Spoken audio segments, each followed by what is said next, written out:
अपने बेटे रिशु के माथे से टपकते हुए पसीने को देखकर सविता की हालत खराब हो गई। ऐसा आज पहली बार नहीं हुआ जब रिशु नींद से घबरा कर जागा है। हाय मेरा बच्चा, न जाने किसकी नजर लग गई है तुझे।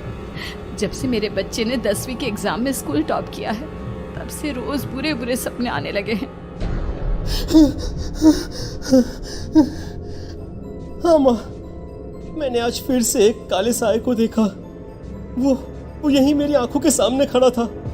माँ मुझे बचा लो माँ। वो मुझसे कह रहा था कि मुझसे बदला लेगा।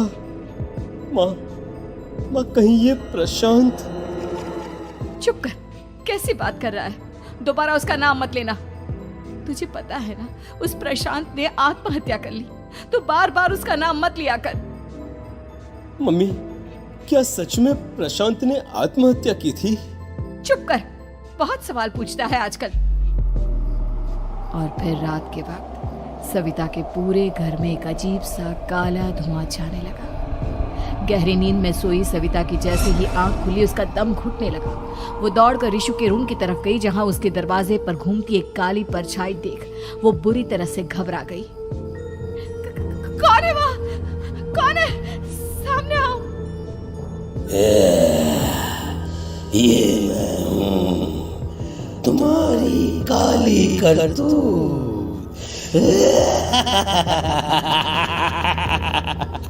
और अब मैं तुम्हारे बेटे को ले जाने आया हूँ।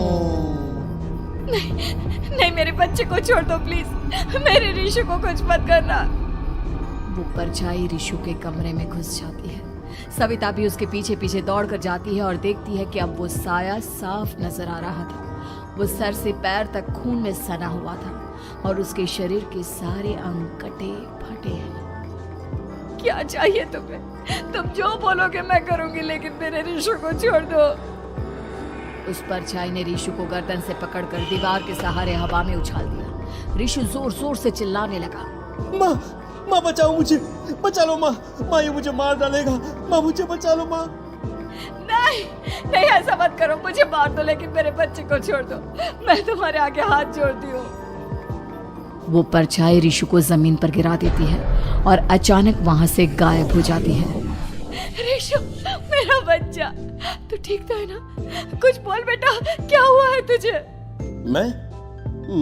मैं ठीक हूँ माँ। क्या हुआ था यहाँ पर?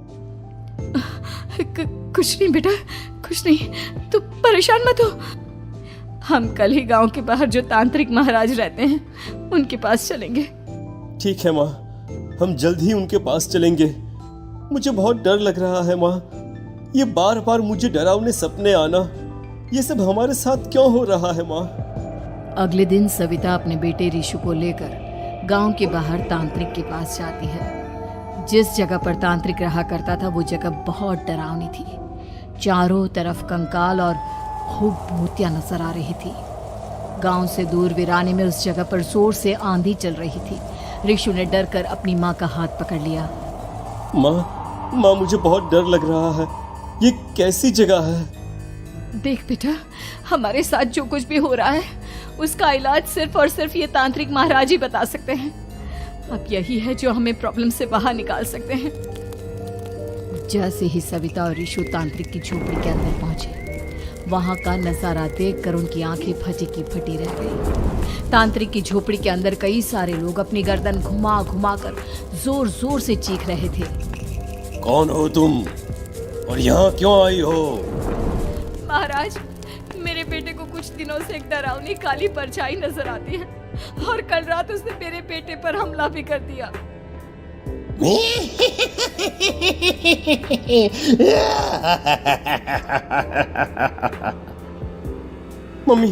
मम्मी हमें यहाँ से चलना चाहिए। ये जगह मुझे ठीक नहीं लगती। नहीं बेटा, ऐसा नहीं कहते। रुक जाओ, 2 मिनट के लिए रुक जाओ। क्या कहा? काली परछाई? तुम्हारे बेटे पर किसी काली परछाई ने हमला किया? हाँ महाराज, वो कह रही थी कि वो मेरे बेटे को कुछ कर देगी। कोई उपाय बताइए महाराज, मेरे बेटे के साथ कुछ गलत नहीं होना चाहिए। तुमने किसी दूसरे के साथ गलत किया है। तो तुम्हारे साथ भी गलत होकर ही रहेगा। तुमने किसी की जान ली है, किसी को मार डाला है तुमने। नहीं महाराज, मैंने ऐसा कुछ नहीं किया।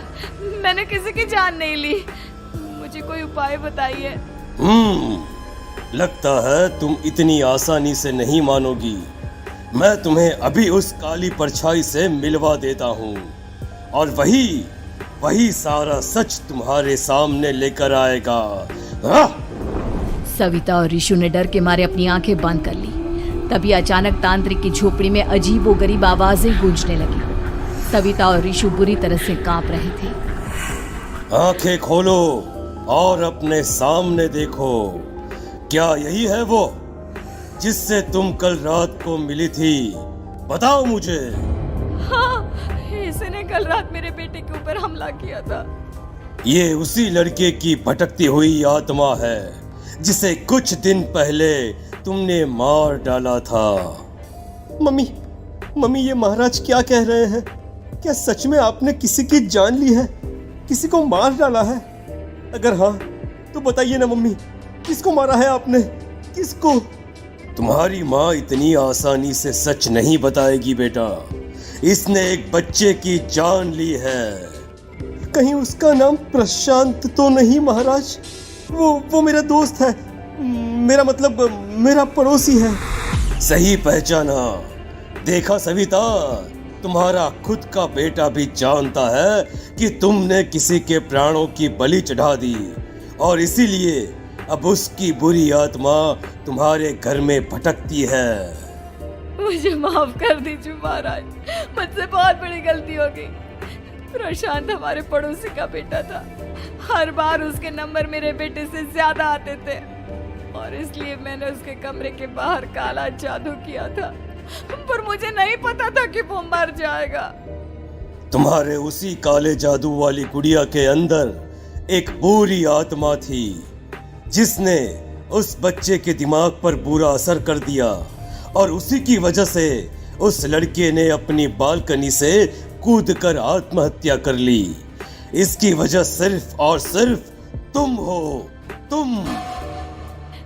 नहीं महाराज, जो कुछ भी हुआ मुझे नहीं पता था कि प्रशांत अपनी जान दे देगा। प्रशांत की आत्मा इस वक्त तुम्हारे सामने खड़ी है, हमसे बात करना चाहती है। बोलो क्या कहना चाहते हो? मैं जीना चाहता था, बड़ा होकर कुछ बनना चाहता था। आपके बेटे से मुझे कोई परेशानी नहीं थी। अरे वो तो मेरा अच्छा दोस्त था। मुझे माफ कर दो बेटा, मुझसे बहुत बड़ी गलती हो गई, मुझे माफ कर दो। माफ करने से मुझे वापस जिंदगी नहीं मिल जाएगी। मेरे माँ बाप आज भी मेरे लिए रोते हैं। आपने मेरे साथ बहुत गलत किया है, बहुत गलत। और तभी अचानक प्रशांत की आत्मा वहां से गायब हो जाती है। सविता जोर जोर से रोने लगती है। सुन लिया तुमने?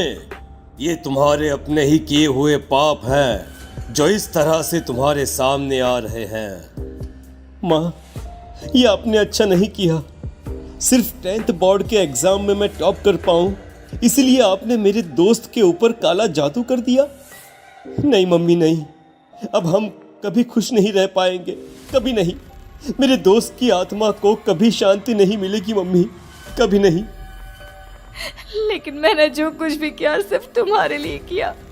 वो लड़का हमेशा फर्स्ट पोजीशन पर आ जाता था और इस वजह से हमेशा तुम्हारे मार्क्स कम पड़ते थे।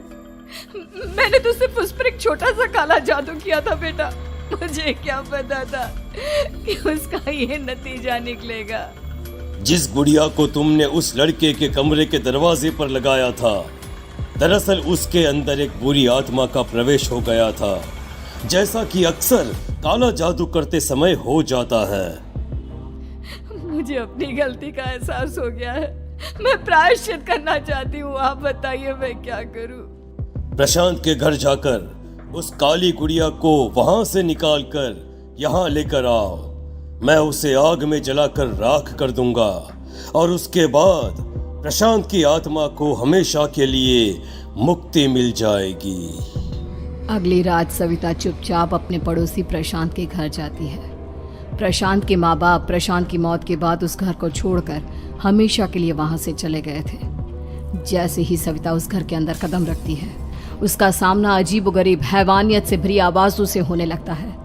ऐसा लग रहा था जैसे कोई बुरी तरह से चीख रहा हो। सविता जैसे ही प्रशांत के कमरे के बाहर पहुंचती है, वहां पर लटकी हुई गुड़िया के शरीर से खून टपकने लगता है। ये क्या हो रहा है? इस गुड़िया के शरीर से खून क्यों टपक रहा है?